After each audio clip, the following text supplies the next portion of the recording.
Hello and welcome. I'm your host, Elizibar. We're going to talk about Hellcyon. This is a graphic novel. Apparently, it collects 3 single issues and then an unreleased 4th issue.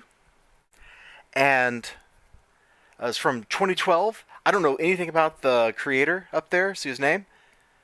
I don't know anything about that gentleman except for his picture because I saw that in the little bio section at the back of the book. And I bought this at Westfield Comics. If you go to the one I go to by the Westtown Mall, I also go to the one that's downtown, but like twice a year. Like new Free Comic Book Day and then Halloween Comic Fest. Like that's it. But the one over by the Westfield Mall, I go to not as much as I used to. I used to go weekly. Now it's just kind of every 2 months or so if I need like something and I don't want to drive all the way across town. Anyway, none of that matters. What does matter is I bought this for like $5 from there. So if you go in there in the back left corner, there's like 3 short boxes, and they're full of graphic novels and trades and art books and stuff like that. And I think there used to be like a please take it box. It was like 99 cents or something. So I got some books out of that, and maybe that was like for a specific sale or something like that. And then they have like $5 bins, and I got this out of the $5 bin. I'm pretty sure. So it was 5 whole American dollars. And when I look at this, I'm going, cool mecha, right? Flip it open, and I see this. And, okay, we got a motorcycle, and it's super cool. It's like some future ultra high-performance motorcycle. Very future Akira, but you can already see, like, there's some cool stuff. Like, there's hands. These look like fingers. Turns out that this motorcycle can actually transform, which is really crazy. But I see this motorcycle. I see this guy. I'm not sure, like, that looks kind of like he's wearing, like, a racing outfit or something. I see this road. Maybe it's a racetrack. I see these futuristic anime-styled buildings. I see, like, some combat going on. And I think immediately, this is going to be Venus Wars. I love that anime. Venus Wars is dope. I actually prefer the Sci-Fi Channel TV cut over the actual movie version, because the movie version has this one scene in it that is totally unnecessary that they cut from the Sci-Fi Channel version. So I kind of like my old VHS tape better than my DVD tape for that reason. But whatevs. And it turns out I'm only sort of right. And we'll get into that here in a little bit as we talk about this. So here's our hero, Nika. He's waking up. He's a soldier. And there are 2 simultaneous things being done in these opening pages. One, we're learning about the political situation on Halcyon 4, also known as Hellcyon. And we're also learning about him, because somebody is sending him a message, and it's the reason why he came here. And that reason is, hey, I can tell you what happened to your parents, because somebody killed them.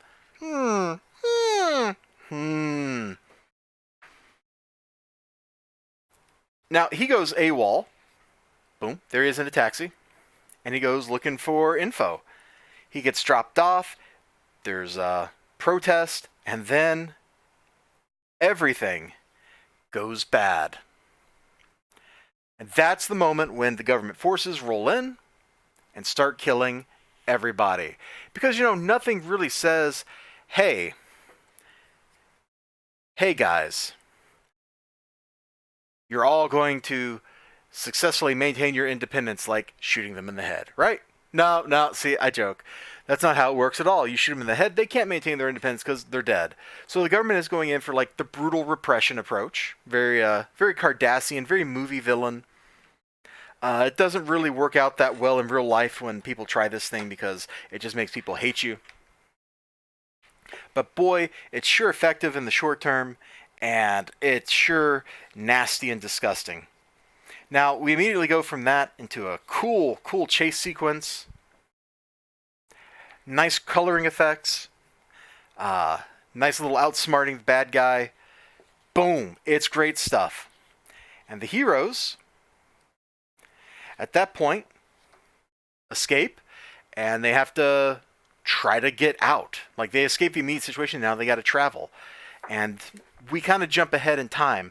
So each time there's like a chapter break, we're jumping ahead in time, whether it's a few hours or a few weeks or something. And, there's one panel in here, or one page. Yeah, here we go. This is perfect. This shows you the art style. what the characters look like. It's very stylized. It's obviously drawing influence from anime styles. If you look at the facial structure and the line work, and when I say something like it reminds me of Venus Wars, it's mostly because, the motorcycle thing, but also the art is very anime styled. The people have exaggerated proportions. This dude's hips are all the way up here, so his leg is actually this long, which dominates about, what is that? Good lord, that's 2/3 of his body is leg. I'm not entirely sure if that's a correct proportion for a human being. It seems a little off for me. Maybe I'm weird. Maybe everybody else has really long legs that are kind of inhuman. I don't know. Heads are a little large and exaggerated. They're kind of heroic proportions, especially with the head. Now, the mecha design is like the next cool thing. Can I get a... Yeah, here, this isn't too early in the story. Or too late in the story. So you can kind of see the mecha. They actually get in the mecha to wear them, like suits. It's very Appleseed. And that's like my second big observation about this is... You can see here it is. Little cockpit bay. So a person goes in, they sit, boom.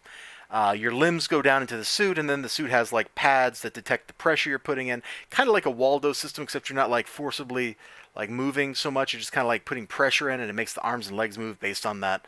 It's definitely kind of cool. It's definitely kind of Appleseed. It's very Shiro. Let me just put it that way. It's very Shiro. But in some places, the designs... Where's the one in particular I'm thinking of? Yeah, it's on this title page right here. The designs also kind of remind me a little bit of like Macross, which, like, I look at this thing and I kind of see like a heritage that goes all the way back to, say, the Mac 2 or something. The way the suits move most of the time is not like super robot-y. The machines move in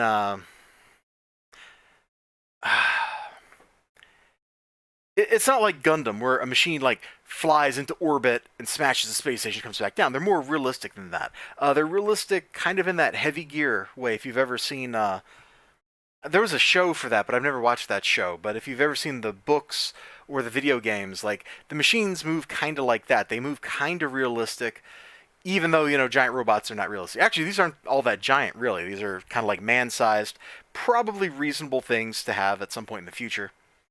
The action sequences. Let me find something that looks pretty cool. Yeah, the action sequences are generally well constructed. You can pretty much see what's going on. The very last one I found a little confusing to follow, but the very last one is also doing that thing that they do sometimes in like heist movies, where they're explaining what's happening at the same time as the pictures are showing them doing it. Like, all right, at this time you're going to do this, at this time you're going to do this, and they actually just show like the actual crime going down while it's being explained. Actually, I guess that's more like crime TV shows that don't have as much time to decompress as a movie. I'm thinking of that episode of Deep Space Nine where they rob a casino. Don't think about it too hard. In the end, I really enjoyed this. I can't believe that this sat on my desk, or in my desk drawer, which is right over there, for like, I don't know, probably 18 months or something. I probably bought this in the summer of 2018, and I hadn't read it. It just sat there and just was crying out. It was just crying, Elizibar, read me. Elizibar, read me. And I didn't. For $5, I had a ton of fun. If you can find a copy of this on the cheap, I don't see how you can go wrong. If you can find a copy of this at all, it's probably worth reading. Like, this was a blast. It ends in kind of a weird spot. But the ending point is like the end of the story arc, as opposed, like the end of the first story arc, not the end of the whole story. So it just kind of left me going, I want more, but I obviously don't feel like that there is more. Maybe I should go look this up on the internet, and there's like a second volume of this out there, but I have a feeling that there's not. It is a satisfying place for like the characters' particular arcs, but for the overall story of how the war goes and stuff, I would have liked to have seen more of that. Definitely an interesting book, definitely an interesting style. Definitely a surprise. I wasn't expecting it to be this good. I wasn't expecting to have this much fun. I mean, there was a reason it was in like the, this is less than half price box, right? Because the retail price is 13 whole American dollars. This was published in, I think it was 2012. and I got it for like $5 after a few more years of inflation happened. Shop lost money on this.